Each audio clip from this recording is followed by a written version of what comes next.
What is up, guys? Coming to you again with another video. I know it's been a little minute since my last one, but hopefully this will make up for it. We'll be talking about some good stuff in this one. So hopefully you will learn something that you did not know when you came here. We'll be talking about first-time home buyer mistakes and some of the myths that go along with buying your first home. And so the first one is one I know you heard me say before, especially if you watched my last video, which is make sure you get an agent. You need an agent, especially during the buying process, and there's no reason for you not to have one because they are free. They work for free when it comes to you. The seller pays their commission, and they help you out so much, and especially the market we're in, you pretty much need one because buying a home on your own is very tough. Using things like Zillow and Realtor.com and things like that, it's going to be very tough because by the time you see them and wait a day or two, they'll probably be gone. Yeah, that's just the market we're in. Everything's going pretty fast. So one is definitely get an agent. Number two, a big mistake people do is not shopping lenders, not going to talk to multiple different lenders. I say go talk to 2 or 3. Compare terms, compare rates, compare fees. That way you can just know you're getting the best of the best when it comes to your lender. And also ask them about first-time home buyer programs. A lot of people do not do this, and it's something you definitely need to look into and do a little of your own research on the first-time home buyer programs, because they can definitely help you out and just change the whole game when it comes to that. Also, another one would be just working on your credit. A big mistake is just sometimes people just do what they think will fix their credit, and sometimes it does, but it's not the most effective way. So make sure you talk to your lender before you do anything regarding that's going to change your credit. Go talk to the lender and ask, should you do this, should you not, would it be worth it? So just make sure you talk to them about that as well. And that's what I'm saying, anything that's going to affect your credit.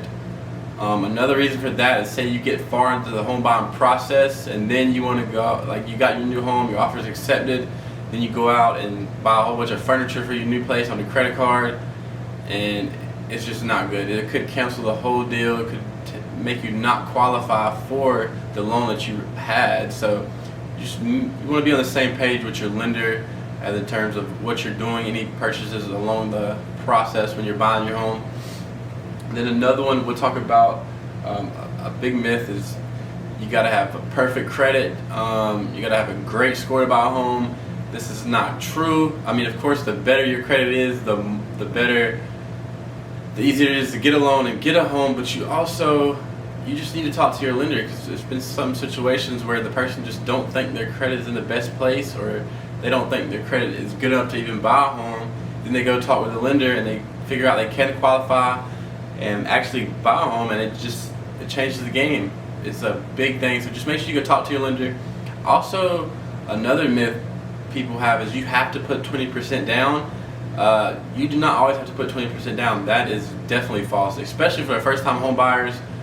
You can go as low as 3.5% down. There's some loans you get that even do 100% financing in some situations, so you may not have to put anything down. So just make sure you're on the same page with your lender. Again, you want to be real tight with your lender, just because there's so much information and things you need to learn and information you need to get from him to even start the process. Another one would be picking a house that you can afford. Just because you are approved for a $300,000 house does not mean you can afford a $300,000 house. You want to really focus on your monthly payments, because you're going to have your mortgage. On top of that, you're going to have your insurance. You may even have mortgage insurance in some situations. You're going to have taxes, HOA maybe. So there's going to be a lot of things that go into that monthly payment. So you want to calculate that first and make sure you can afford it. Make sure that when you pay your mortgage and pay the monthly payment, that you can also live your life and you're not stuck and being held back by a high monthly payment on your house. So definitely focus on the monthly payment. That's a big thing as well.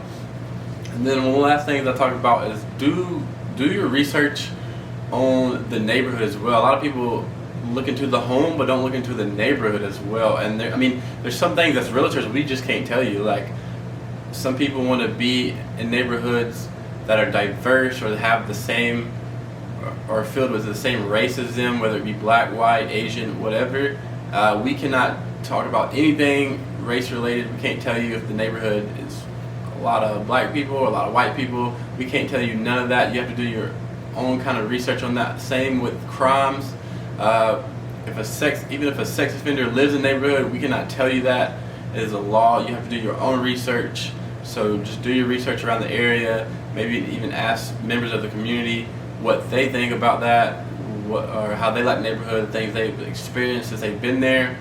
And also, just you want to know the neighborhood and know the area, because when you buy a home, you're hoping for it to appreciate. You're hoping for the value to go up.